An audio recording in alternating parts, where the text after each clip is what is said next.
Semená a každý deň sledujú, ako sa im rastliny menia pred očami. V Púchovskom gymnáziu majú zaujímavú učebnú pomôcku. Žiaci si tam sami v triede pestujú mikrobylinky a sú naozaj zruční. Mikrobylinky si deti pestujú v regáloch za lavicami. Treba k tomu len špeciálne svetlo a vodu. Vydržia im týždeň až 2. Potom treba posadiť nové. Postup majú ale deti v malíčku.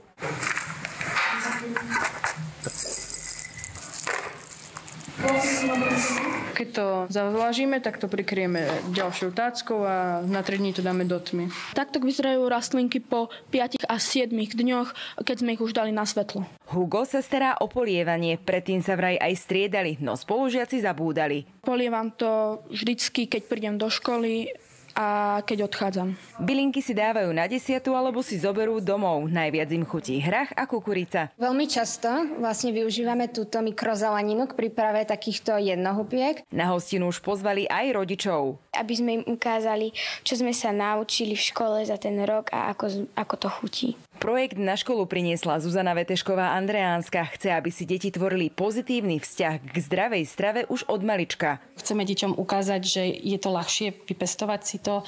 Nemusí zelenina alebo iné jedlo cestovať veľkú vzdialenosť a takisto bezobalový prístup im na tomto vysvetľujeme. Takáto praktická ukážka každodenná, že to vidia tu a teraz a vo vlastnej triede, dúfam, že prebije tú farebnú reklamu obchodných reťazcov.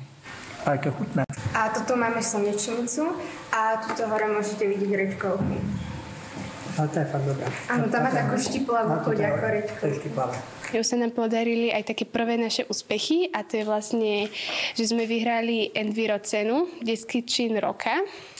Takže to nás tak nakoplo a povzbudilo ísť a pracovať na tom ďalej. Mikrobylinky si môžete vypestovať aj doma a celoročne. Sú už na trhu dostupné aj stojany, pripravené špeciálne pre domácnosti, ale sú menšie a spratnejšie samozrejme. Najväčšia výhoda spočíva v tom, že je tam veľmi vysoká koncentrácia živín. Každý rok pestuje rastliny iná trieda. Funguje to takto už na viacerých školách v okolí a chceli by sa rozširovať.